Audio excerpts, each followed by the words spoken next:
I'm lost here. I don't know where to turn and what to say because time is limiting us. I think this conference is finishing, as far as I can see it, today in a sense, because so many of you are going to go. And could you say a word about meditation as possibly distinguished from study of learning?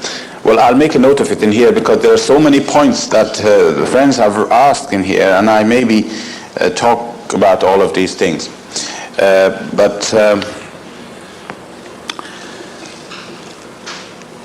I feel that the best thing for me would be, maybe now, to turn to your questions and see whether we can at least end up this. And if you, those of you who come tomorrow, we could all together begin with a different subject. So let us perhaps see what we have here now and try to deal with some of the questions. Is that acceptable to you?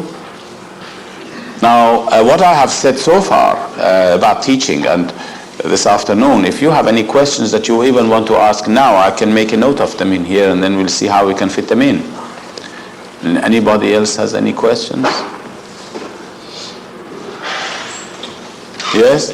I don't know if this would be feasible, but I wonder if tomorrow, when it'll be kind of a new situation, if you couldn't give us, the people that are here,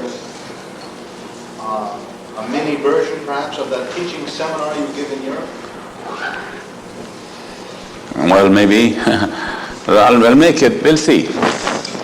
We will see. Yes? I'd like to be able to understand better how those of us, all of us that possess an ego and utilize that ego, how with the ego we fight the ego. Oh. Yeah. Got that yet? I feel that, yes, there's another question in here. You know, I think this question of ego,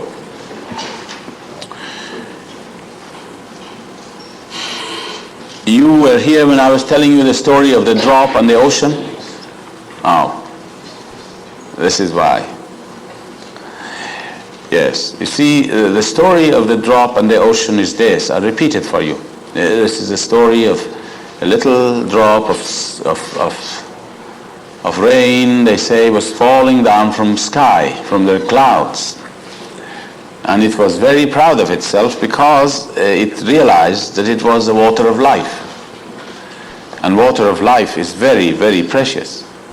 It's the most precious thing in this creation. And so that drop of rain was very proud of itself as it was coming down until it suddenly saw the ocean beneath it. And when it saw the ocean, it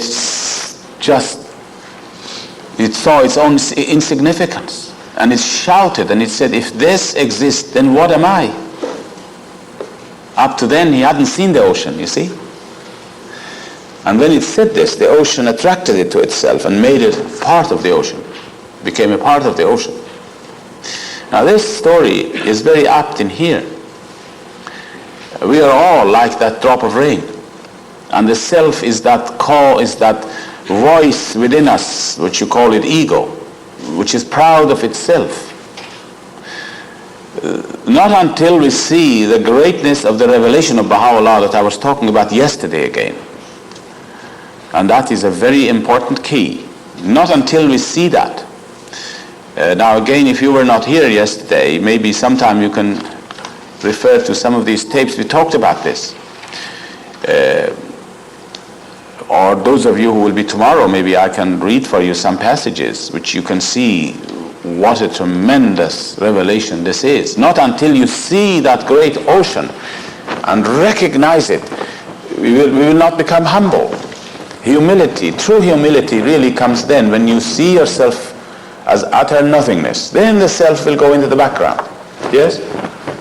Well, yeah, I only brought it up as something that maybe we could go into tomorrow. Yeah, good. Okay, well, I think this is, to me, this is the answer I have.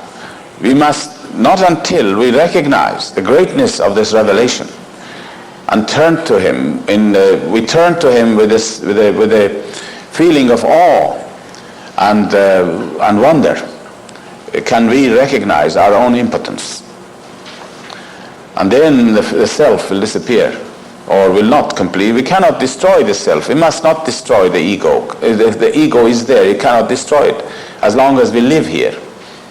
I was mentioning, well, I don't think we better go into that now. Take us further and further. Any other questions that you have? Very good. There's one up there with this lady in there. Yes, please, shout about it. How many tablets of Ahmad is there? And What's this? How many what? tablets of Ahmad? How many? Yes. Uh-huh. And also in the tablets of Ahmad, where it says, "Be as a flame of fire to my enemies, and a river of life eternal to my beloved." I'd like to hear your Well, you said how many tablets of Ahmad there are, isn't it? Isn't it the first question, isn't it? Yes. Yeah.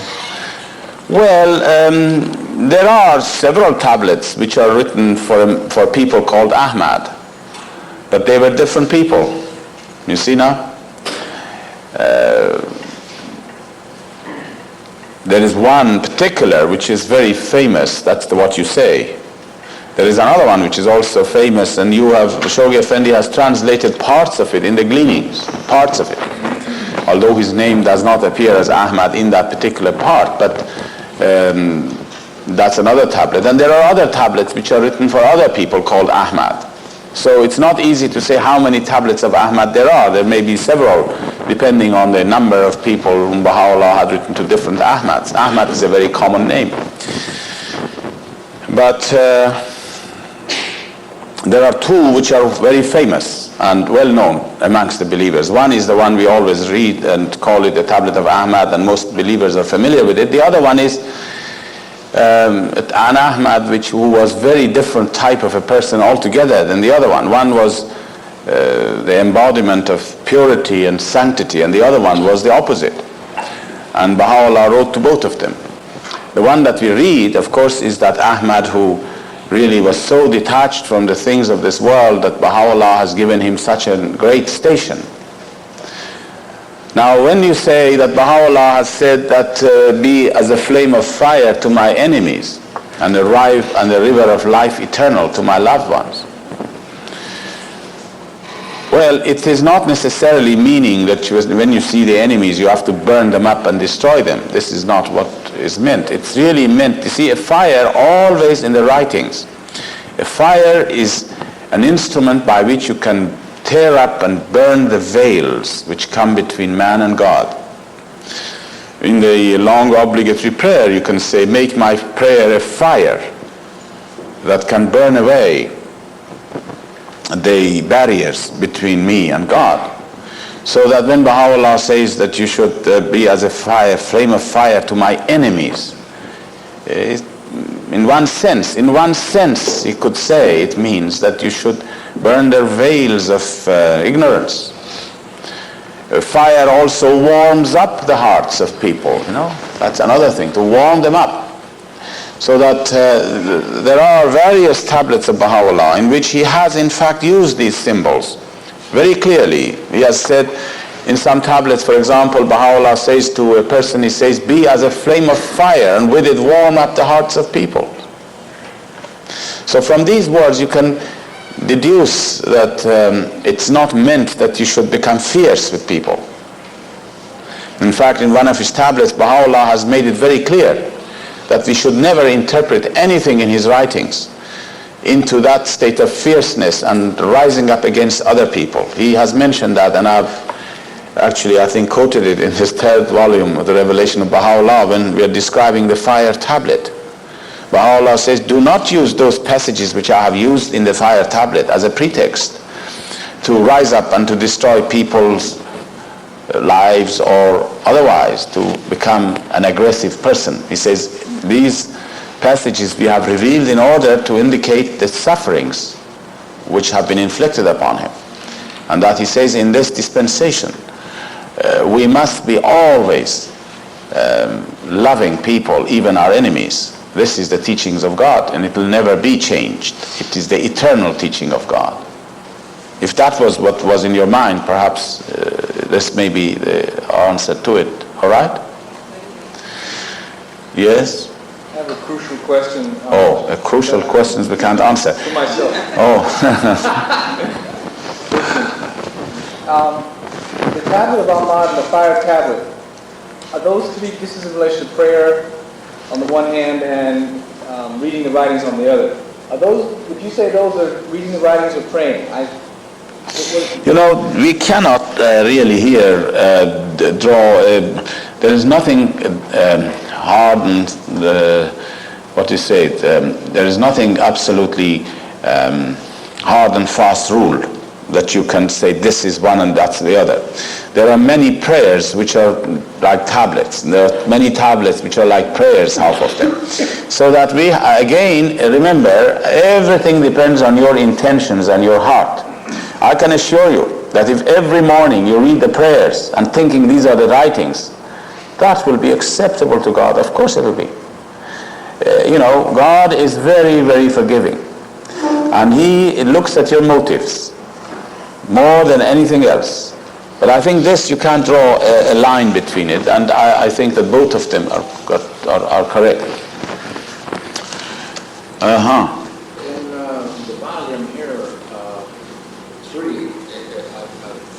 forget about the Farsi and some of it. There's similar names, something like Bull Durham tobacco. Both of them start with a B, and I think the two backwards on the right-hand side are slightly different. Law, tablets or laws. But anyway, what is the expressions, the two with a B, one or the other, both mean? I didn't exactly follow what you were saying, sorry. Let me look it up. Anything else? Yes? You mentioned somewhere along the line that there were some things that are counter to creation, or That what was? that run counter to the creative force of God. You might say unforgivable. Oh. That keep our soul from progress. Well, no, all I said was that one of them is what Baha'u'llah refers, what Christ refers to it is sin against the Holy Ghost, which is, to us Baha'is, is the covenant breaking. Now that you mentioned that, I think it's not a bad idea if I talk to you a little bit about the covenant. Huh? You see, this is, I mentioned yesterday a little bit about this, and now before I go there, I want to put your mind at ease. Somebody has written me a letter here called Carlos. I don't know who it is. Carlos, you are the one. Now, I wonder whether we should discuss this thing with you later on, because this is all about the obligatory prayer, isn't it? And if there is time, by all means, we can discuss it. But it's something that you and I can talk about it, asking some meanings of this and that. And the other person is called McGrath. It's you. Now, will you be here tomorrow? Will you be here tomorrow? Okay. Well, I'm just saying, in case we couldn't deal with it today, at least we can leave it. And there is another person. And there is another person who has written, his name is Thank You.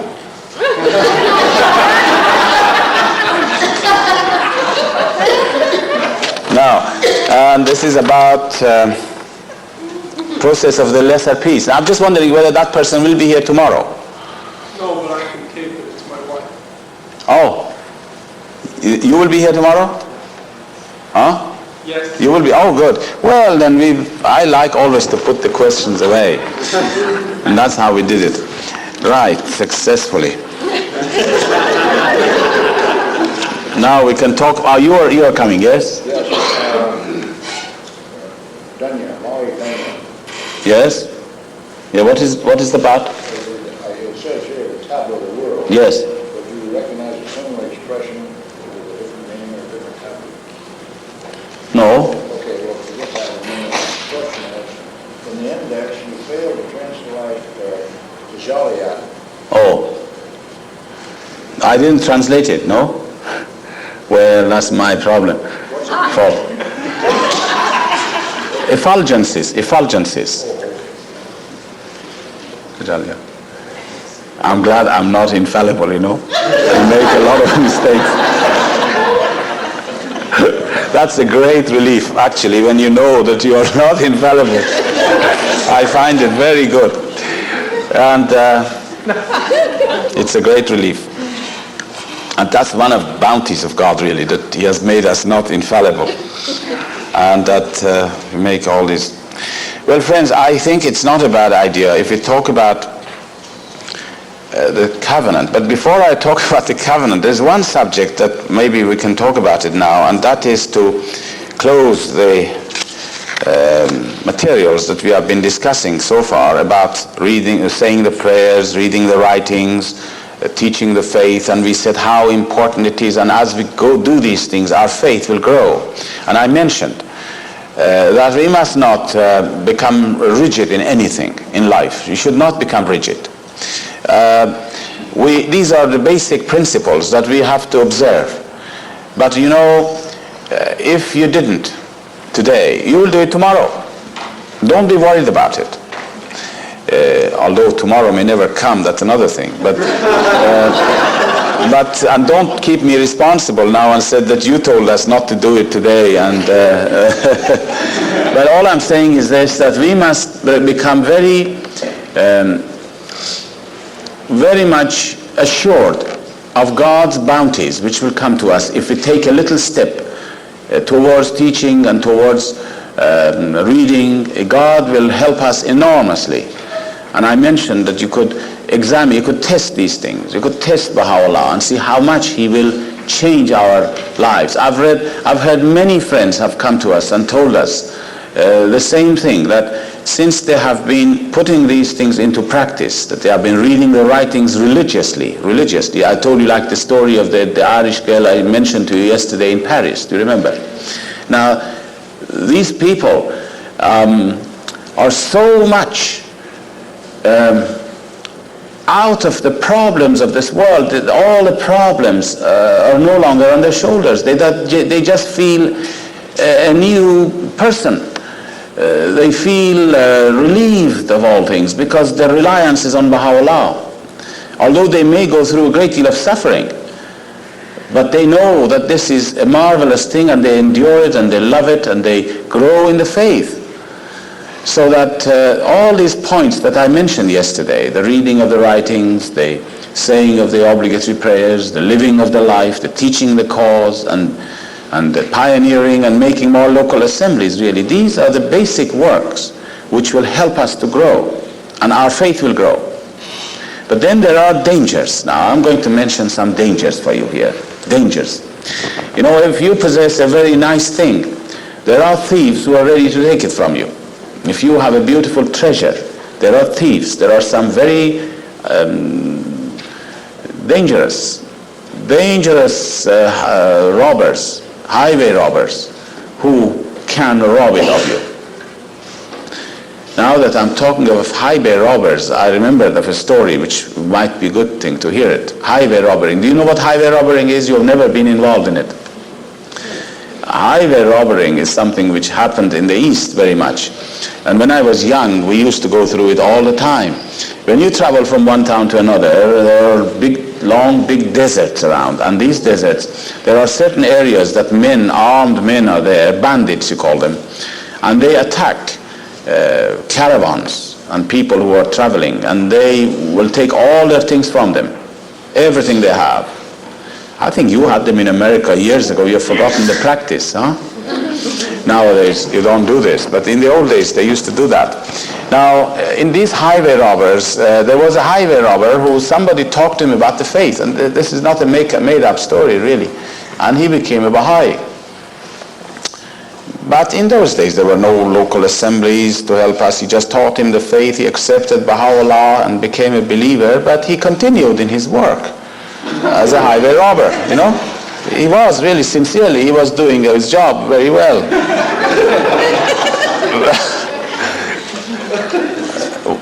He understood certain teachings, of course, and he also heard that in the faith there was no clergy, there were no priests. You know, this is one thing he heard. There was no priests in the faith.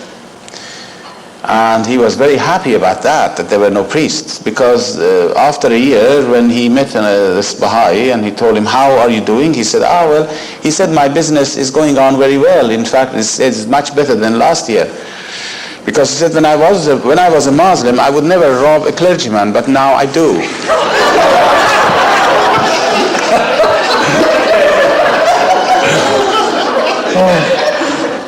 Now this man later on really became a true Baha'i, and then he lived the life completely different, I can tell you that.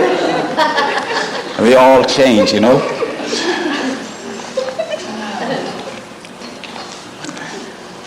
Yes,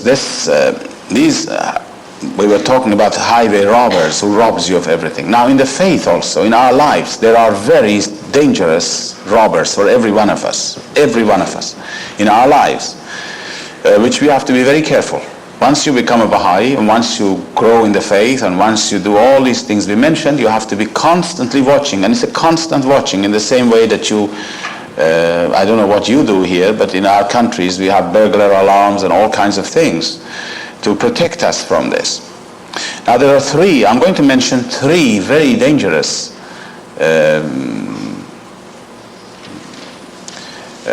robbers of faith, who rob our faith away from us.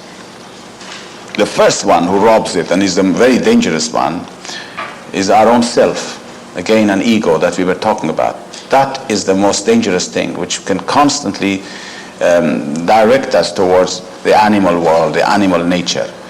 I was mentioning the other day to some of the friends who were assembled here, it's like an aircraft. We are like a human, the faith, the human being is like an aircraft. We have two things. One is the dead weight. You see, the aircraft has a dead weight, which means that dead weight that drags it down all the time. All the time it's ready to drag it down, to drop it. It is the weight, gravity. And then it has the engines, which are pulling it up.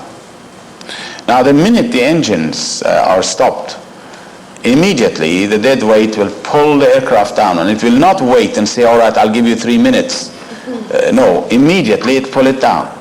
So that you see, the engines is our faith. And it must be always revved up. It must always be operating, always be on. If you are not on our guard, this dead weight, which is the animal nature in man. You know, we have two natures, the animal nature, which we call it self. That is going to pull us down. And so the only thing which will stop it is our faith, which can pull it up. And it's very easy to come down the hill, then go up the hill. It will pull you down immediately, the force of gravity. But for the engines to pull it up, it takes a long time, and it needs an awful lot of energy and time and effort. And this is one of the greatest robbers we have of our faith. The other robber, which is just as dangerous, is bad company. Bad company. Baha'u'llah has told us that we must associate with the godly, with the people, and eschew fellowship, he says. These are his own words. Eschew fellowship with the ungodly. Now the ungodly does not mean a person who doesn't believe in God. Remember that. Oh no. The ungodly is a person who comes between you and Baha'u'llah, and who says to you, well look, you are a Baha'i, okay, but let us go and do this, let us go and do that.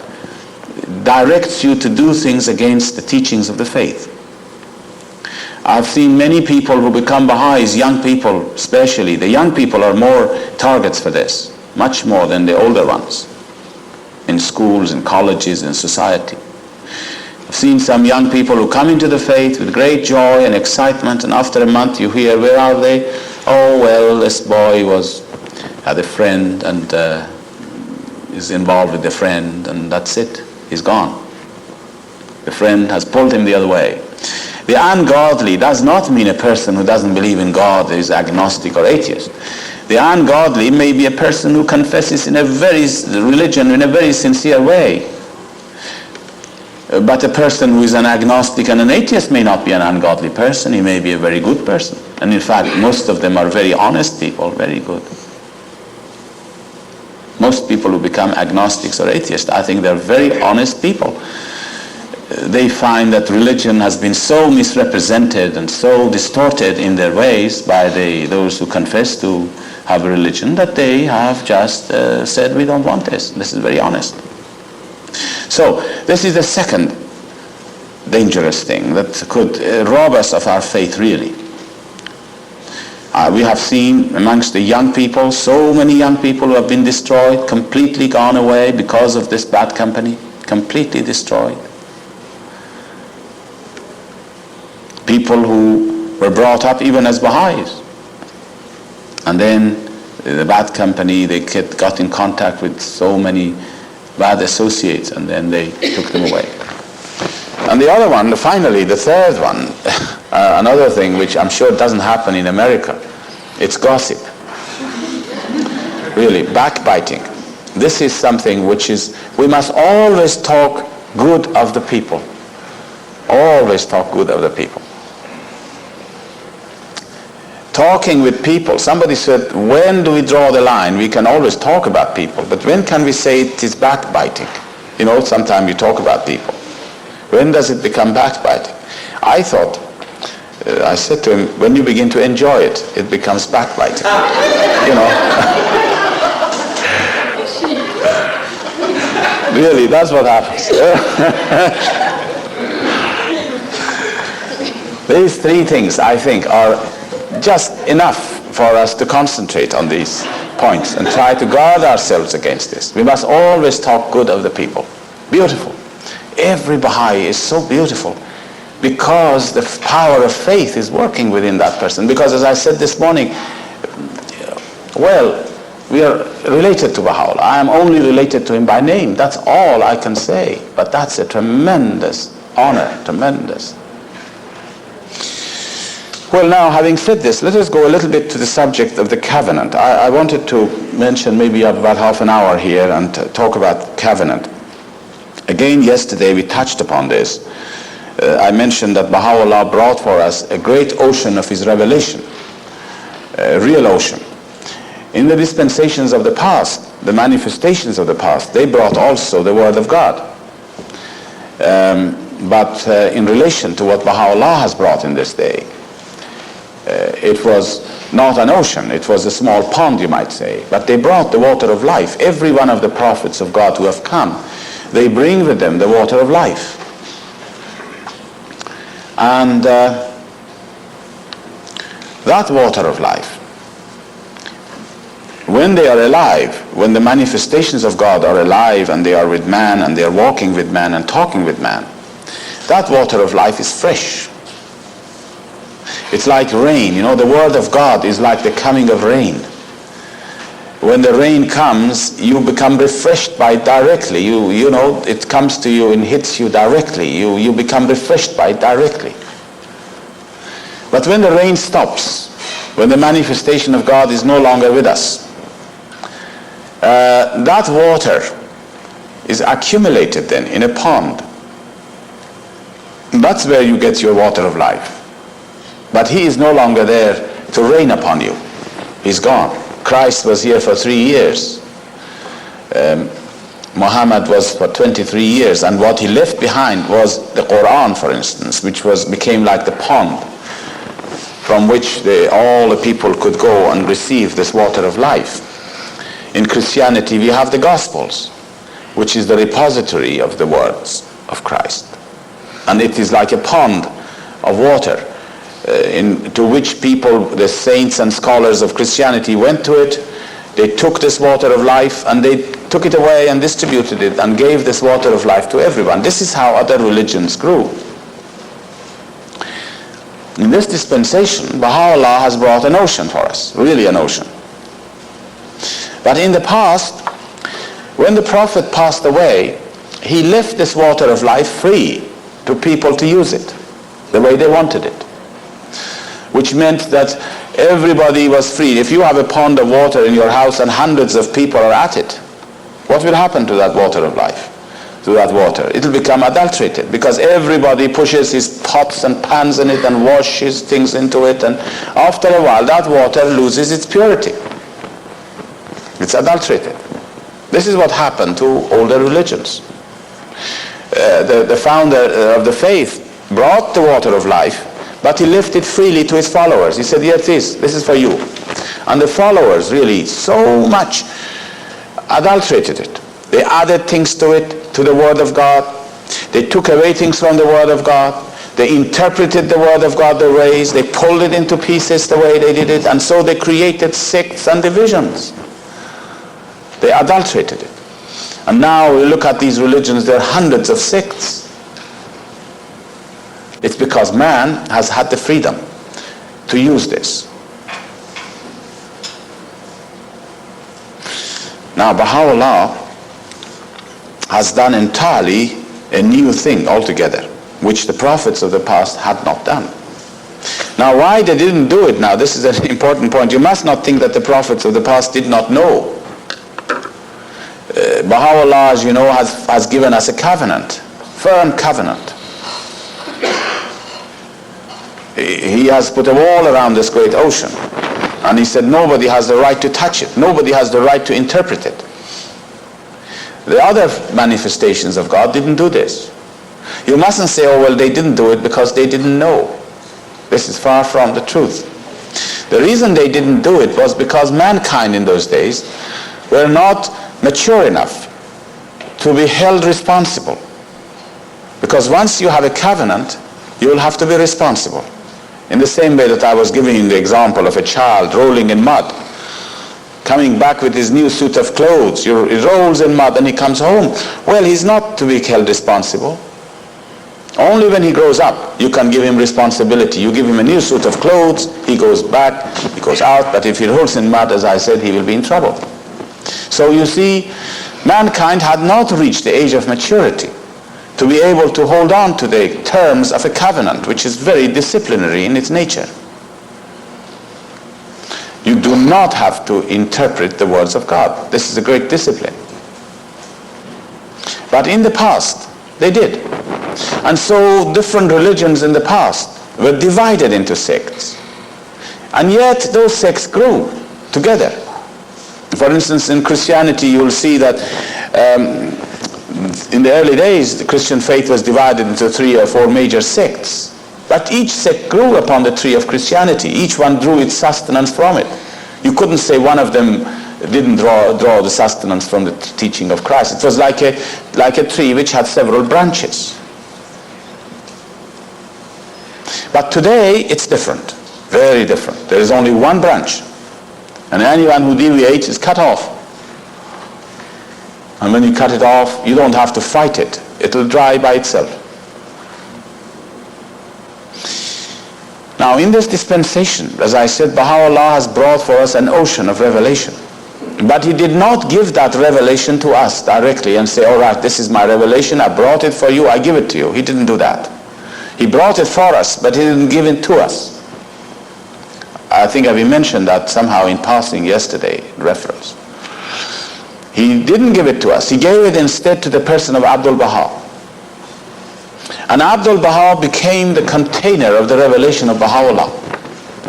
All the forces of the revelation of Baha'u'llah were placed within Abdul Baha to such an extent that he had the powers of the manifestation. Although he was not a manifestation of God, he had the powers of the manifestation of God. It's like the moon. When you look at the moon, it has light, and it is beautiful light, but it is not of itself. It has not a light of itself. It is reflected upon it. Whereas the sun, like a manifestation of God, has its own light and its own heat. Abdul Baha here is like the moon, which gives light. By virtue of being the container of the revelation of Baha'u'llah, he had all the powers of the manifestation conferred upon him. He knew what was in your heart, just as Baha'u'llah knew. And he had all the powers. And his words, although is not the word of God in that sense, but it has the same validity as the words of Baha'u'llah. In fact, in one sense, his words are more authentic than those of Baha'u'llah. Did you ever think of that? The words of Abdul Baha could be more authentic than the words of Baha'u'llah. For example, if you ever come across a statement that Baha'u'llah has made a statement, say. And Abdul Baha says this really, he may make a statement completely opposite to it. Which one would you take? The words of Baha'u'llah or the words of Abdul Baha? You don't take the words of Baha'u'llah. You take the words of Abdul Baha because he is the interpreter of the word. So in that sense, his words become more authentic if they seem to be contrary to it, because he is giving us an interpretation which we may not even understand, but it is he who can interpret for us. Yes? Do a similar saying with Shoghi Effendi? Yes, of course. The words of Shoghi Effendi are the same thing, because he is the interpreter of the word of God. But this is very rare that this may happen. This is very rare. But if it has happened, there are some cases. I'll give you an example of it. Baha'u'llah's secretary has written, he said that Bab and Baha'u'llah had met out physically in Tehran. It is in one of the tablets which Mirza John, Baha'u'llah's secretary, has written. And you know, Baha'u'llah's secretary did not write anything of himself. Everything that he was written, it was dictated to him, even though it appears in his own, as if it is his own composition, but it was all composed by Baha'u'llah, everything that he has written. Now Abdul Baha says they never met personally, individually. So whose words we take? We take the words of Abdul Baha. You see, this is how we have to understand this. Now, I was saying that Abdul Baha in here becomes the container of the revelation of Baha'u'llah. And yesterday, those of you who were here, I was describing how Baha'u'llah is like the summit of a mountain, and Abdul Baha being a servant that no other human being on this earth can reach him as low as Abdul Baha in servitude. He is the lowest of all in servitude. He is like a valley, Baha'u'llah like the summit of a mountain, and Abdul Baha like a deepest valley. And so when the water pours down from the top of the mountain, it accumulates in the lowest valley. And so all the forces of the revelation of Baha'u'llah are accumulated within the person of Abdul Baha. And then there is another thing you must remember, that the center, if I wanted to put water in this glass, and the water is pure, this glass must be empty. If it is not empty, when I pour water in it, it's going to be adulterated. And Abdul Baha was that empty of his own self. He had no will of himself. He submitted his will to that of Baha'u'llah, completely, utterly. And so he was a stainless mirror, as Shoghi Effendi describes him, a stainless mirror which reflected the light of Baha'u'llah in perfection. If the mirror is not stainless, it will not be able to reflect it fully. And so it was a completely empty and pure vessel in which Baha'u'llah poured his revelation within it, the forces of his revelation. And you must not think also that Abdul Baha tried very hard and tried to become a very outstanding person as it was, and emptied himself. In a sense he did, maybe, I don't know. But he was certainly not a human being like you and I. He was created for this purpose by God. It was a gift of Baha'u'llah to mankind. It was a part of the revelation of Baha'u'llah, in the same way that revelation comes from Baha'u'llah and it is from God who sends it to us. Abdul Baha was also a gift of God to mankind. He had the makings of being pure and empty of self. And so he was a perfect exemplar for the teachings. Now, Abdul Baha, during the 29 years of his ministry, he enriched the Baha'i writings, the revelation of Baha'u'llah was enriched by it.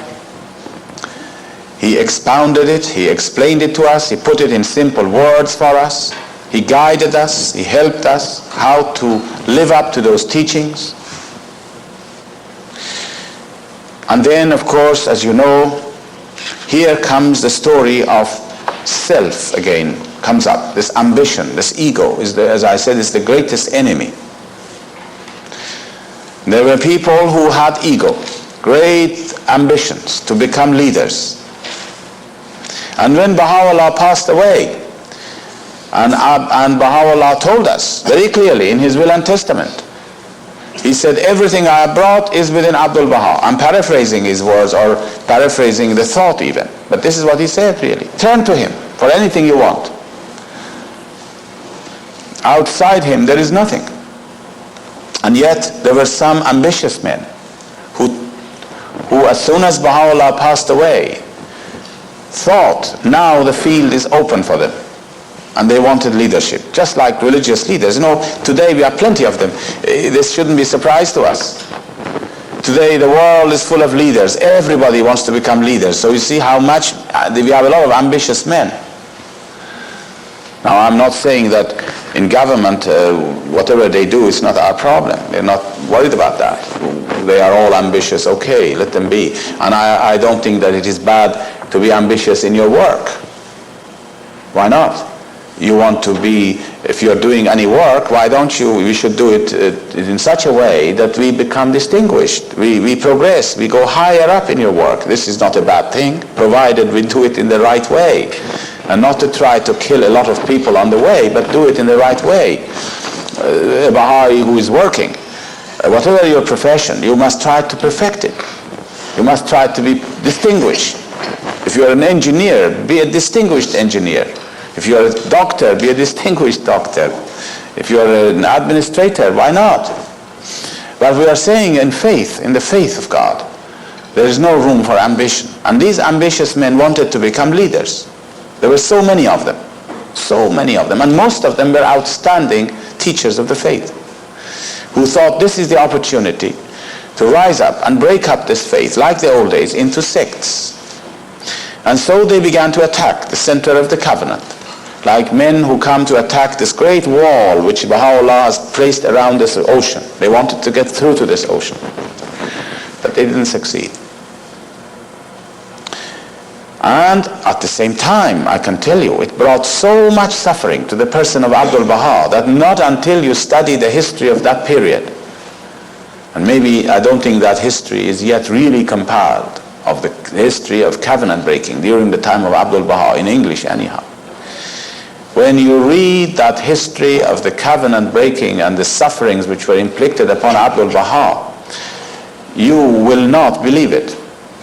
The things that they did, how much they went, these Abdul Baha's brothers, his family, the family of Baha'u'llah, they all rose up against him. Every one of the members of the family of Baha'u'llah, with the exception of a very few, rose up against Abdul Baha.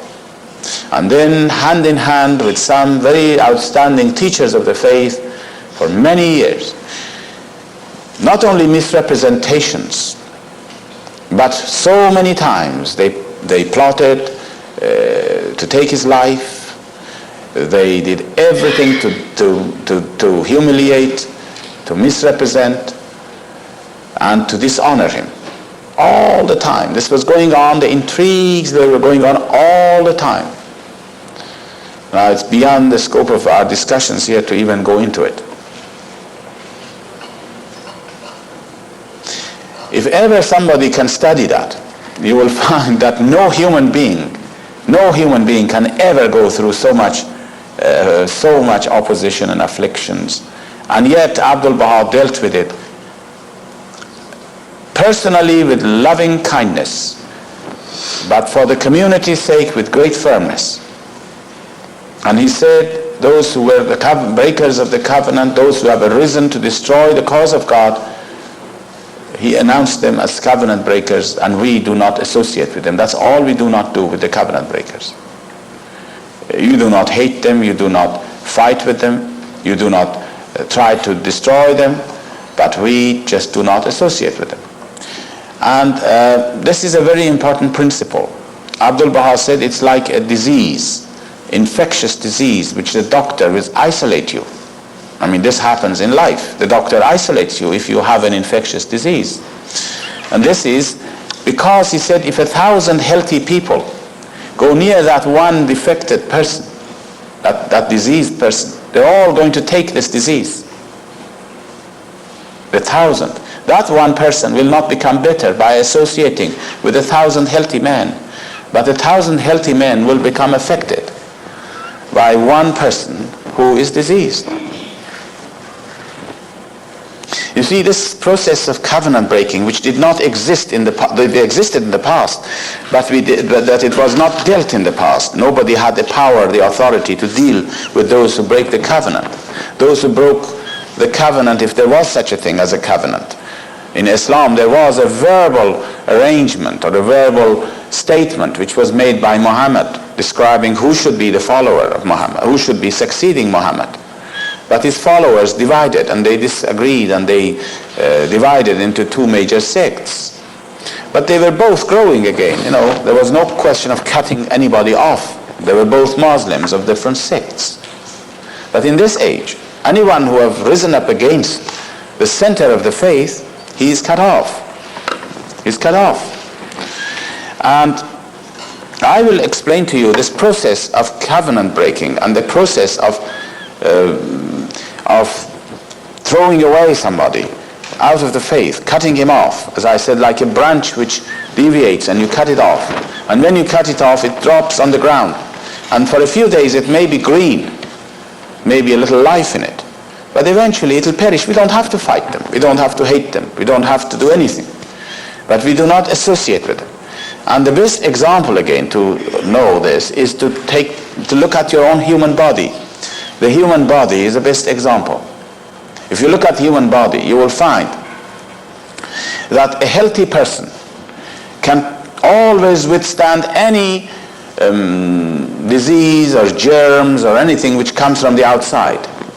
If you're healthy, you're not going to be affected by it. We always go through these germs and through these things. You always, through all around us, it's full of germs and various things. But you get over it. But if ever you allow poison to enter inside your bloodstream and circulate, that's the end. You can't stand that. It will destroy you right away. And so the body has a system. The body has a machinery.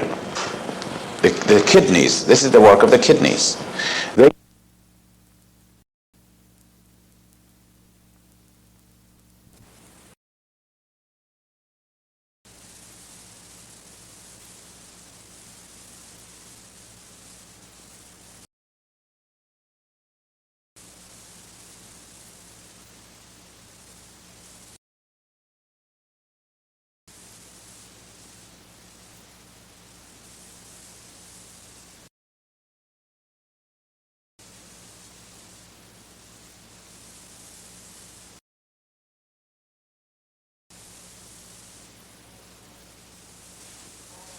The body of the cause has this machinery.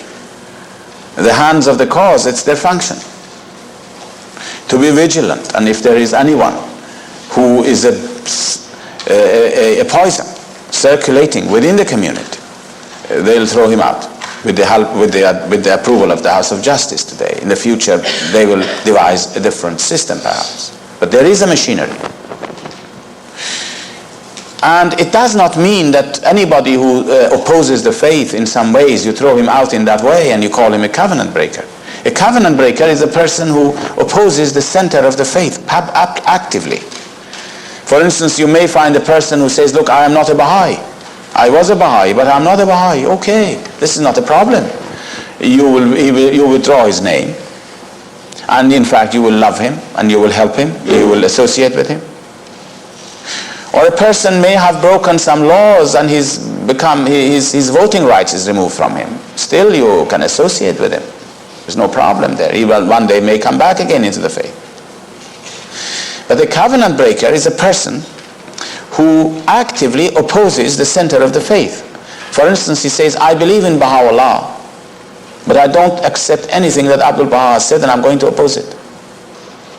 Or somebody may say, I believe Baha'u'llah and Abdul Baha, as they did. But I will oppose anything that Shoghi Effendi will say. And I am a Baha'i and I'm coming to your 19-day feast and I'm going to oppose everything that Shoghi Effendi has said. I won't let that happen. Or somebody today might say, look, I accept all the writings, but I will not oppose anything that I'll oppose anything that the House of Justice says. I'm coming to your 19-day feast, to your assemblies, to your communities, and I'm going to oppose everything they say.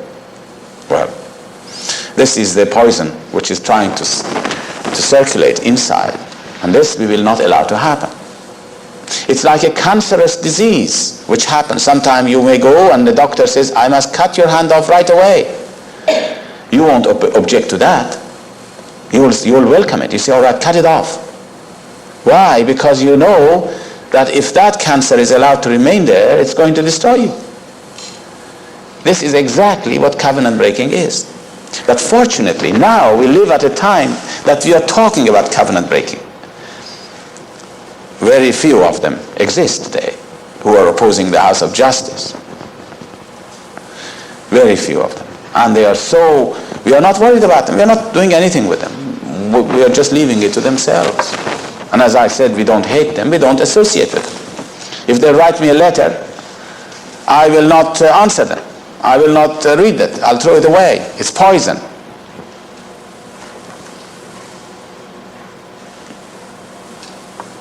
The covenant breakers have, with every major change, the death of Baha'u'llah, Shoki Effendi. Pardon?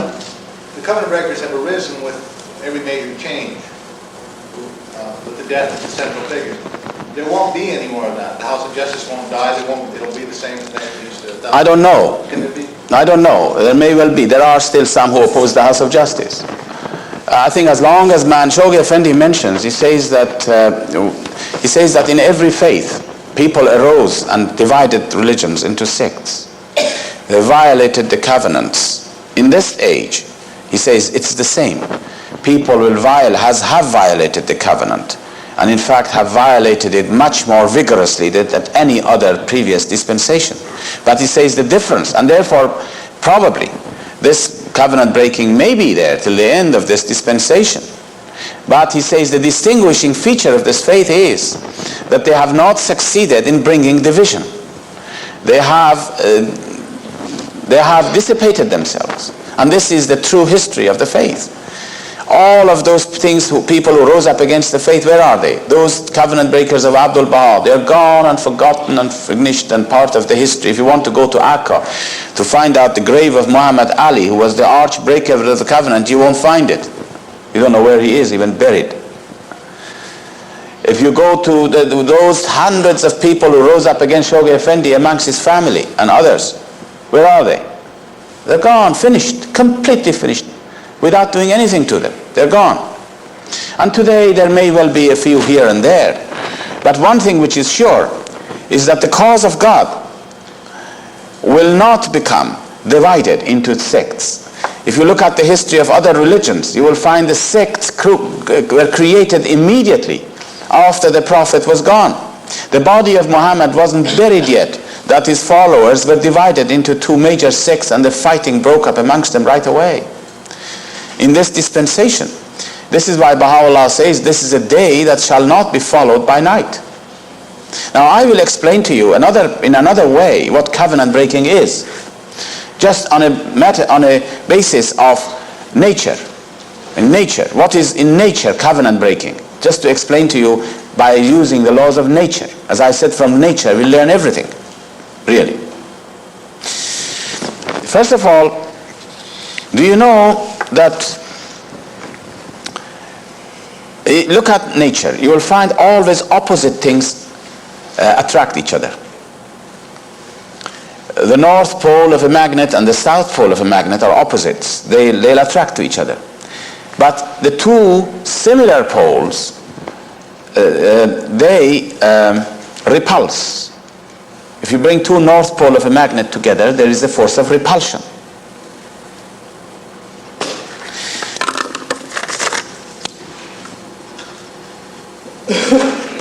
Now,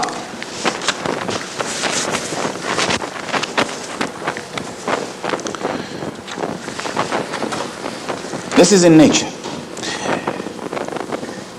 And it's the same thing in spiritually. God is one end But the opposite to it is man, the opposite pole. God is sovereign Lord of all. The opposite to it is servitude, humility. You see, these are two opposite things. And these two things attract each other. God loves to see a servant. He is attracted to a servant. He attracts to himself. But if ever somebody wants to put himself on the same level as God, or when I say God, I mean, say, the manifestation of God, or the center of the covenant, it doesn't matter. If a person wants to put himself on the same level as Baha'u'llah, or put himself on the same level as Abdul Baha, or put himself on the same level as Shoghi Effendi, you know, the same level, there is a force of repulsion. This is covenant breaking. As long as you are a servant, there is no problem. But as soon as you want to bring yourself on the same level, knowing what this is, knowing this is a manifestation of God, having recognized him, you want to bring yourself on the same level, immediately there is a repulsion. Now we want to know, how do we know we bring ourselves on that same level? How do I know that how can we prove that Muhammad Ali, for instance, brought himself on the same level as Abdul Baha? How do we know that those who oppose Shoghi Effendi brought themselves on the same level of Abdul Baha? How can we say this? Now, there is one test for it. And the test again you will find in life. If I challenge you to fight with me, you and I have to be of the same strength, or else I would never dare to come and say, let us fight. You only fight with someone who is your equal or less than you. A child will never come and challenge a grown-up man. Or you and I would never challenge one of these boxers to come and fight with us, because we are not equals with them. If I challenge you to come and, if I challenge you, if I oppose you, it means I bring myself on the same level. At least. Because I'm opposing you, I'm challenging you. That is the way you can know it. When Muhammad Ali challenged Abdul Baha, he brought himself on the same level. And this is repulsion. When somebody challenges and opposes Abdul Baha or Shoghi Effendi, he puts himself on the same level. By virtue of opposing him, it is an indication that you consider yourself at least an equal. Otherwise you wouldn't. That is how we know. Once they oppose, this is the criterion. Once they oppose the center of the cause, then this is covenant breaking. And that has to be established, by the way, by the center of the faith. Nobody can proclaim somebody a covenant breaker. Now, why I mentioned the importance of covenant breaking and steadfastness in the covenant is that we must not only look at the history of the faith in the past and all the covenant breakings, that's part of history, which give us a great courage in the faith. It's a great pride for us, a great joy and a pride. We can mention it with pride that so many people rose up against the faith, rose up against Abdul Baha, rose up against Baha'u'llah, rose up from within, rose up against Shoghi Effendi, tried to break the faith into pieces, and they did not succeed. And as Ruhiya Khanam once in one of her talks mentioned, she said, every one of these covenant breakings is a ribbon we wear in this battle. You know, a ribbon that you wear, a medal. Each one of them has proved the invincibility of the covenant of God, that you cannot break it through. Even the most fierce onslaught which had taken place in the faith had not succeeded in breaking through this great ocean. So you see, and now look at what happened at the end. Now I have no time in here to talk to you about this, and it's just coming to an end, but look at what happened when Shoghi Effendi passed away. When Shoghi Effendi passed away, the machinery of the covenant, this wall around this whole, the cause of God, was so strong that even though he had not left a will and testament, and I can tell you we don't want to go into that, the great wisdoms of not writing the will and testament. You must not think that Shoghi Effendi forgot to write the will and testament. The great wisdom And if he had written a will and testament, I'm not going to go into it, you would see that he could have violated some of the basic principles of our faith. Now, I am not at all prepared to go into this question now because there is no time. It takes a good while to discuss this. Now we understand this. He could not have written. His hands was tied. And in spite of the fact that there were no will and testament, and in spite of the fact that the Baha'is were not only Persians who spoke the same language or only English, but that they were scattered throughout the length and breadth of this earth, coming from so many diverse backgrounds. And yet the faith of Baha'u'llah remained unshaken. The community remained unshaken. And when one of the hands came up, Mason Remy, and he said, "Follow me," it was only laughable, the consequences. Where is he? Where is what's happened? It all evaporated into the air. The Baha'i community remained steadfast. It's just like every interval, the impurities were thrown out. That's all that happens. And it was a good thing. All the impurities, like the impurities of the body, which are thrown out every intervals. And even now, you said there are no possibility, you suggested there were no possibilities of covenant breaking. Well, there may be. There are always ambitious men. And somebody may come and say, well, now let us see what, they may oppose the House of Justice. I don't know. There are already some who are doing it. Very few. You can count them with the fingers of your hand throughout the Baha'i world, really. Now, this is a stage that we have reached, and we have to be grateful to those souls who defended the covenant of God, who defended this cause. As I said, they rallied around Abdul Baha and Shoghi Effendi. There was a time that Shoghi Effendi, not one member of his family remained faithful.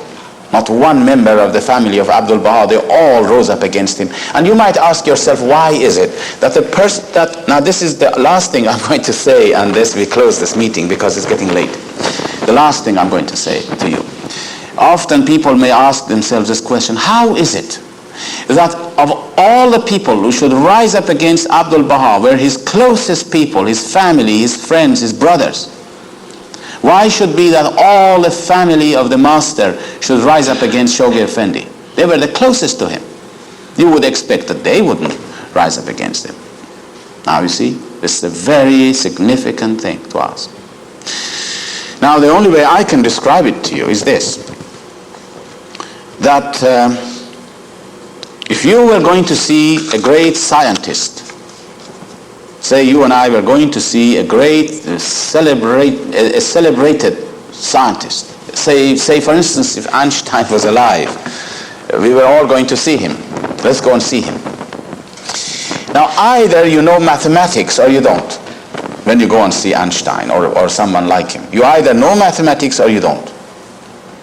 If you know mathematics, when you go there and you sit down and you listen, you see him on the blackboard working with his theories and all the formulas he has worked out, and you see the way he has come out with such genius way he has proposed his theories. You will be so carried away into the world of mathematics and physics that you consider him as the greatest man, and you come out of the room so excited that if anybody asks you what was he wearing, you don't know. What would it look like even, you may not know, because you are carried away with his theories. But if you didn't know mathematics, and you looked at what he's saying, and especially if you're sitting in the front row, now some of the people who are sitting in the front row have seen a lot of things, they would say, look at this man, look at his, you won't understand what he's saying, but you can look at him very clearly because you're sitting very close to him. You would say, oh gosh, look at this fellow, his coat is not properly buttoned, his shoes are dirty, his hair is unkempt. Why they make such a fuss of him? You see now, because you don't know mathematics. And so when you come out, you find a lot of faults with him. This was not he was talking nonsense, and I didn't understand it, and he was having you see all his personal side. Now this is exactly what happens with the manifestation of God. And those who are near him, his relations and his family are very close to him. They are sitting like the front row. And they have no spiritual qualities. You can be sure of this. No spiritual qualities. The only sign of spiritual qualities is if they are servants, if they are servitude. Like Abdul Baha, who I told you would never enter into the room of Baha'u'llah without prostrating himself at his feet and considering himself as utter nothingness. Now, if you're not like that, you don't know mathematics in that example. Now, he knew it. He had seen nothing but the greatness of Baha'u'llah. But these people who had nothing at all, no spiritual qualities, but full of ambition, they had no share of the spiritual powers which was within him. And this is why Baha'u'llah says how many the people who have been in his presence who hadn't seen him at all, and how many people who were never in his presence and they had understood and recognized his greatness and glory. These people were sitting very close, and so all they saw was a human being. They saw him, he has to eat, he has to sleep. If he gets tired, if he doesn't sleep tonight, he gets sick. It's just like everybody else. And because they had not seen the great glory which was within him, therefore they were the first to rise up. You see now how it is when you're very close? They always say that when you're close to a lamp, there is a shadow near the lamp. You know these lamps which have a stand, if you look at it, there is a shadow there. The light goes around. You're close to it. When you're close to the manifestation of God, tests are very great. The slightest impurities, the slightest condition of ambition will destroy the soul. But we must thank God in this day that we have none of these problems, although we have to really deepen ourselves in the knowledge of the covenant. And I wish there was time that one could talk about the covenant. This in itself is something which will need a long time to discuss this. But now I feel that we have come to the end, whether good or bad. We have talked a great deal, and I know that some of you are going to go. How many are going tomorrow? Well, everybody is going. So never mind. No. Huh? Oh no, everybody is going away, tomorrow. They won't see us tomorrow. He's going away tomorrow. Oh, there's a few people. Well, I would like to say to those of you who are going that for me it has been a greatest privilege and the greatest joy to be with you, really. And I hope that I haven't made you tired of all these things. And as I said, if you want to forget everything, forget those points. Just a few of them you can remember. But always remember that Baha'u'llah has to be with us. This is the thing, and this is the whole, the essence of all that we have said in our service. And that he comes to us to our assistance, he helps us, he supports us. And all this love that we have for each other, the joy and the love that is in our hearts is not because of ourselves. Now don't mistake that. All this love which brings us together and makes us to become like one people is not because of us, that we are very important people, that we are very special people in that sense. All of this love and this joy and this unity is because of Baha'u'llah. It is his revelation. It is the forces that he has released in the world, and it is that which comes through our hearts and makes us to become one. Otherwise, if you divorce that from it, what had we in common? All of us. Very little. Nothing. And in spite of all our weaknesses, we were talking about the weaknesses of our assemblies. In spite of all the weaknesses of our assemblies, look at the way the faith is growing. Look at the way we are holding on together. If it wasn't for the cause of God and the power of Baha'u'llah, do you think we would be staying together for more than one day in a local assembly? You will disband it immediately and say, go home, we don't want to get into these things. Oh no. But it is the cause of God, and it is the early stages.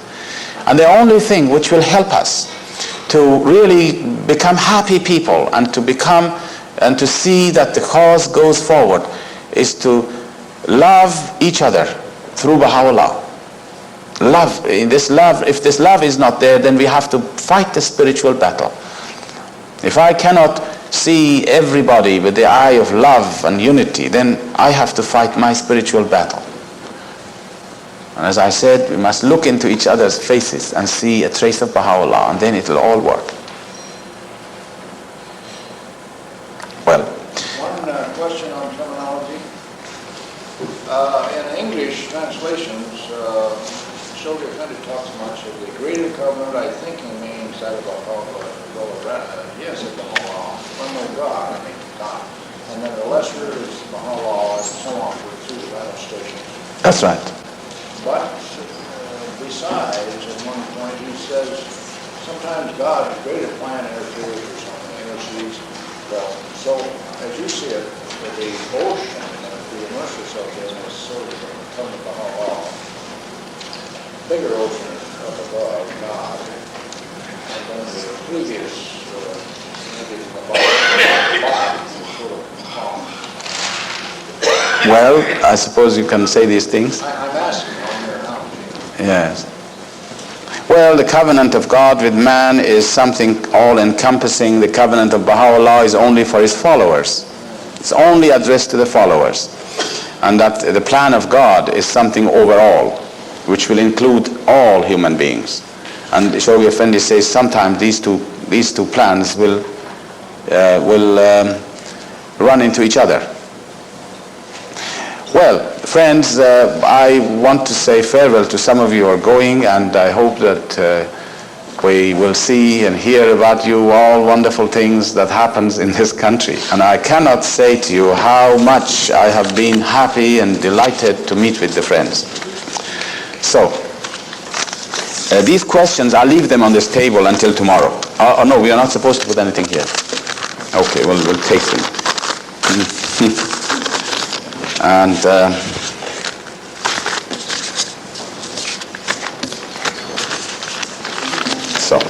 thank you very much. Thank you. Oh, no, please. No, please, sit down. Please. Thank you very much. Thank you. Are we going? Yeah. We'll be here this evening. The program begins at 7, and we'll be here. You are going.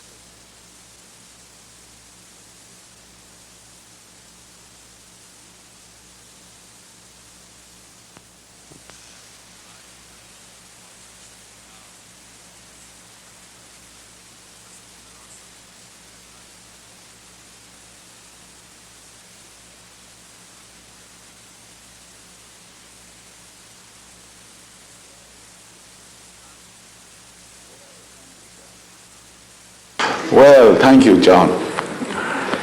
I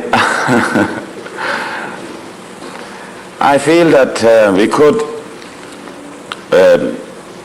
deal with some of these questions, and then as we go on, I'm sure a lot of subjects will open up that we can talk about. Yesterday and day before, as some of you may know, we dealt with a comprehensive sort of survey of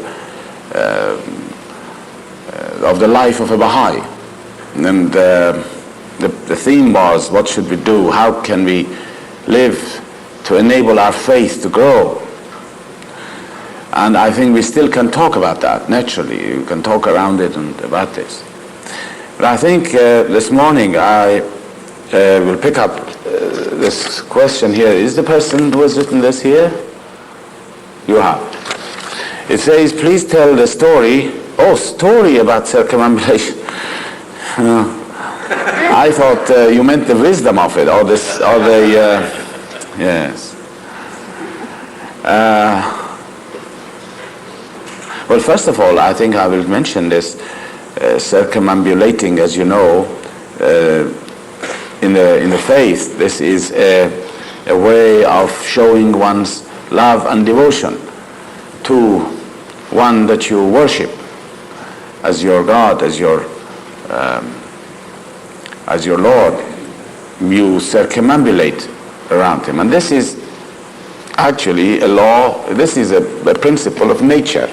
Again, in nature, you can find a parallel for this. You will find always an object which depends upon its creator. It revolves around it. For instance, the earth revolves around the sun. It's in love with it. This is a love relationship. And the satellite revolves around the earth. It is the force of love, really, as we know. I mean, from the point of view of physics, we know what holds the satellite in motion.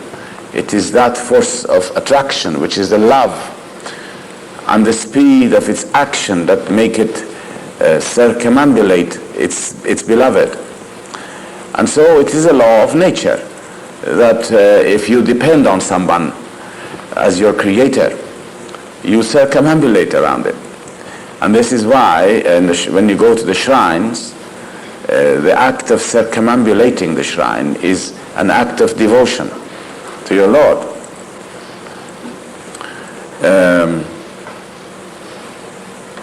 In the writings we come across this statement many a times, that the lovers circumambulate around their beloved. Now the story of circumambulation, which is a story I mentioned to our friend in here, and he has recorded it in his tape. I think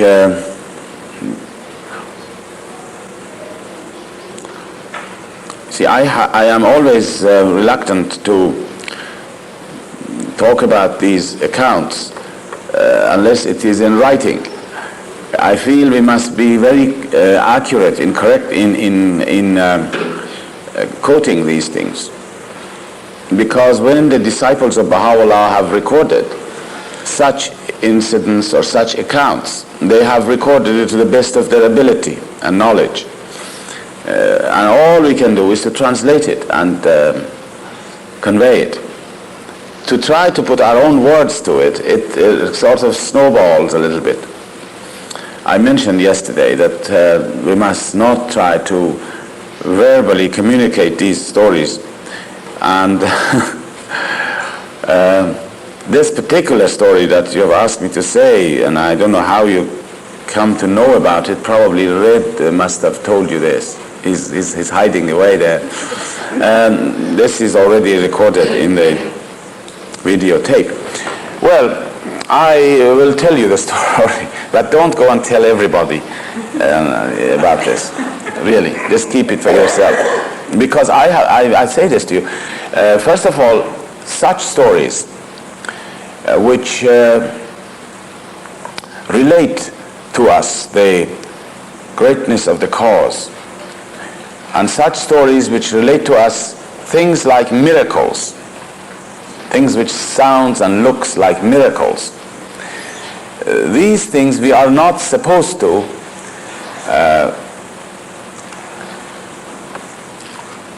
consider them as miracles, because Baha'u'llah says, do not attribute any miracles to him. He says this will degrade the station of the manifestation of God. These accounts are only good for people who have seen them. And often people who had seen some of these accounts, I remember when I was a young boy, and they wouldn't tell us. They were very reluctant to talk about it because they didn't want to make it a point by which people would say, oh yes, this is the proof of the truth of this faith. We never bring miracles as the proof of the truth of this faith. And as I said, Baha'u'llah says no one should attribute miracles to him, although Abdul Baha has said that you can talk about it because it will give people joy and excitement, and it will uplift the souls to think about it. But we are not attributing miracles here. As I said, Baha'u'llah says it will degrade the station of the manifestation of God. Now they were reluctant, those people who were the origin of all these stories, they were reluctant to say it because, and especially when there were people who were not Baha'is, they would never say it to them. They would wait till people really become deep in the faith, who could sort of take it and put it in the right perspective.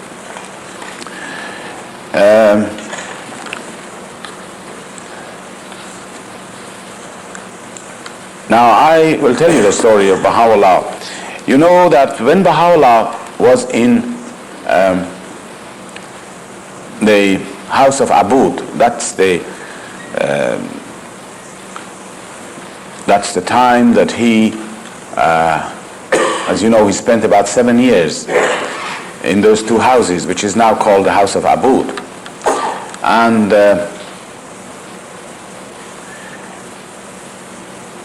he had never seen a blade of grass, really, something green, trees, which he was so fond of. He really kept, as I said yesterday, the manifestation of God submits himself entirely to what his enemies do to him. He never uses his powers to stop them persecuting him. And so Baha'u'llah submitted to his enemies, and he did not leave that house. Although several governors who had come, they were so friendly.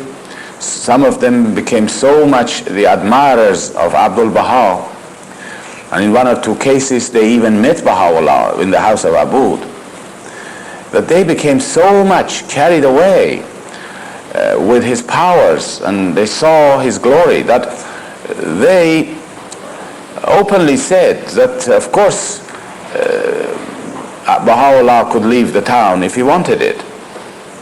And Abdul Baha could leave the town if he wanted it. But you see, they were incarcerated in that city according to the edict of the Sultan.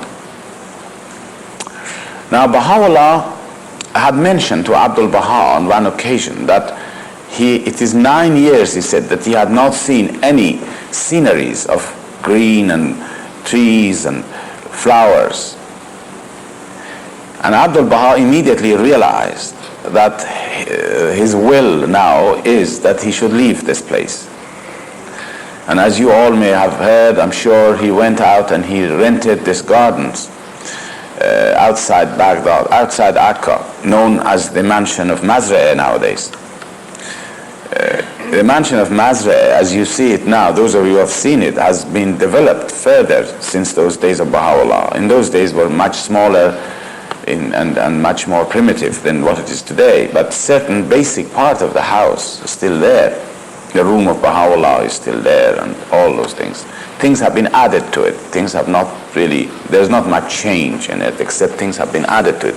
Rooms have been added to it. So Abdul Baha rented this for a very reasonable price. And then he arranged the making of a special carriage. In those days there were no such thing as carriages around. And then he came to Baha'u'llah and he said, the carriage is ready, the gardens, the house outside is ready, and that he said, please, you can come out and let's go.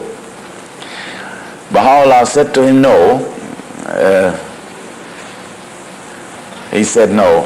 He was a prisoner and he was staying there. Now here is a point that you must remember. I mentioned yesterday, the relationship that Baha'u'llah and Abdul Baha had was not the same relationship as an ordinary son and the father. You know how it is, how informal is the relationship of the son and the father. That Abdul Baha could sort of insist and persist and say, oh please come on, let's go, and this sort of thing. It wasn't like this. Baha'u'llah was his Lord. He had recognized him so much that none of us can ever recognize Baha'u'llah to that extent. And he showed such humility and such submissiveness to Baha'u'llah that no person can ever do. And in fact, it was Abdul Baha who taught the believers. You know, whenever believers came to the Holy Land, to attain the presence of Baha'u'llah, Abdul Baha would prepare them for coming in contact with Baha'u'llah. He would even look at their clothes and see whether their clothes were good enough.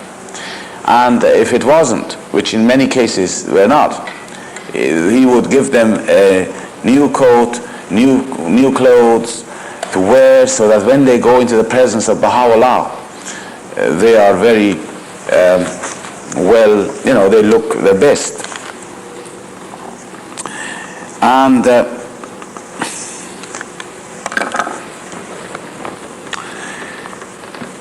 so, and he taught them the lessons in humility and self-effacement and reverence. He taught them, prepared them for this.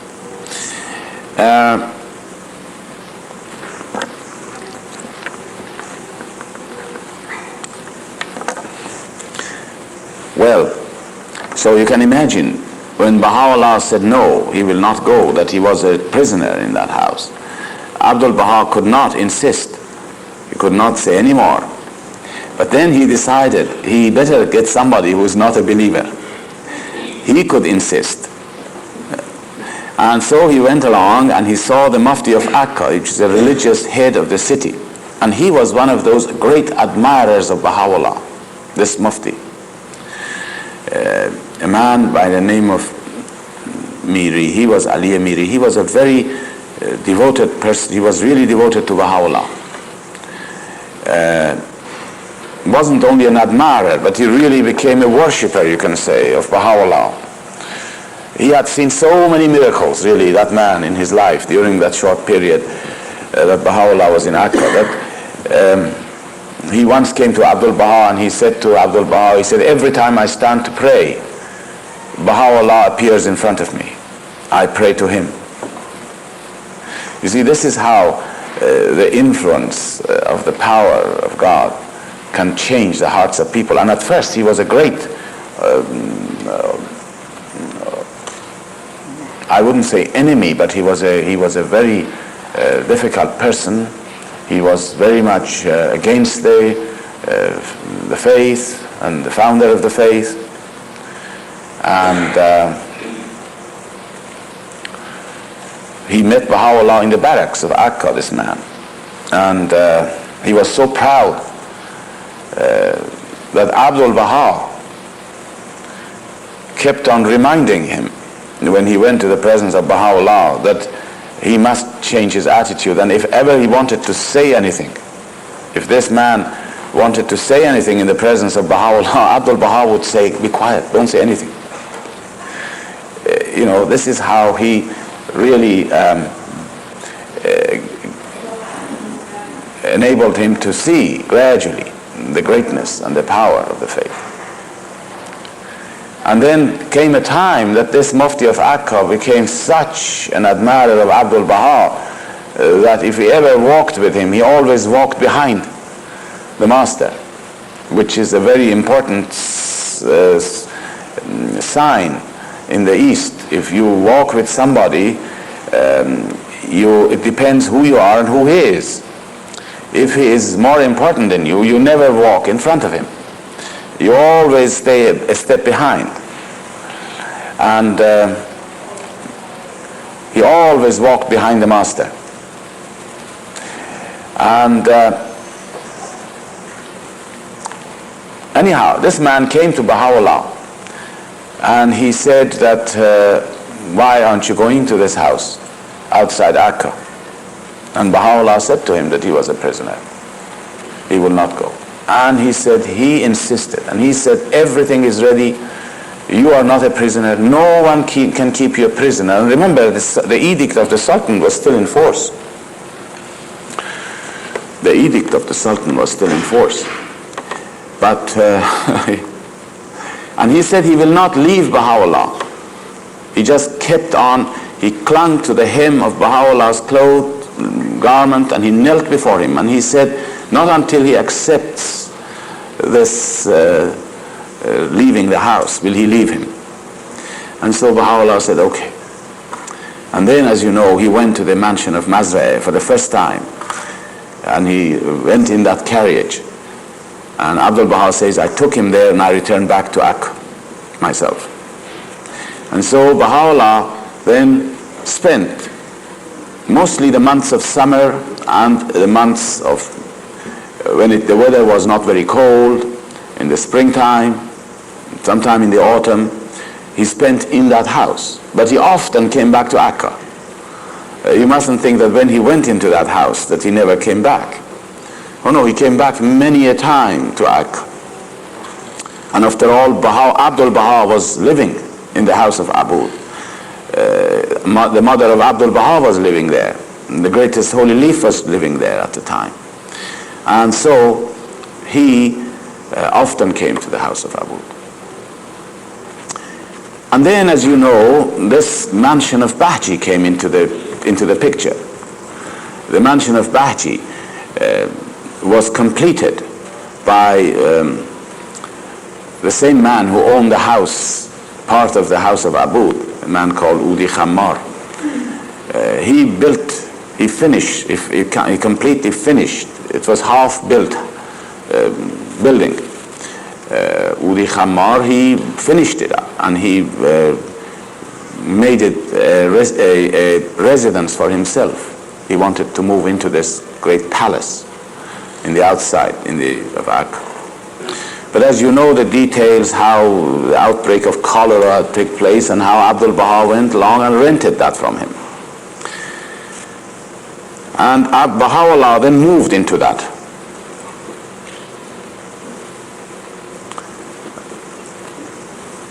Now when he moved, he really did not move from the mansion of Mazra into the mansion of Bahji.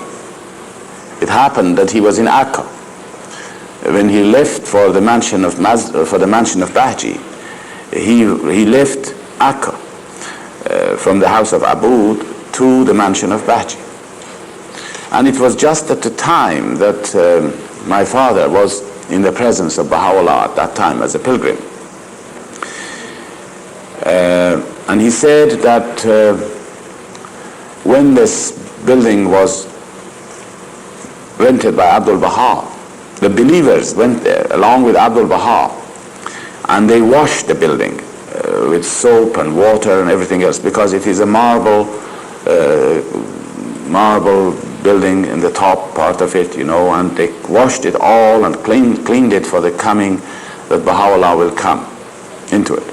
And the first people who moved in were the family of Baha'u'llah, but not the mother of Abdul Baha or the greatest holy leaf or Abdul Baha himself. They did not move. And the reasons for it, now we don't go into it. Then, one day, it was known that Baha'u'llah is going to move to that mansion.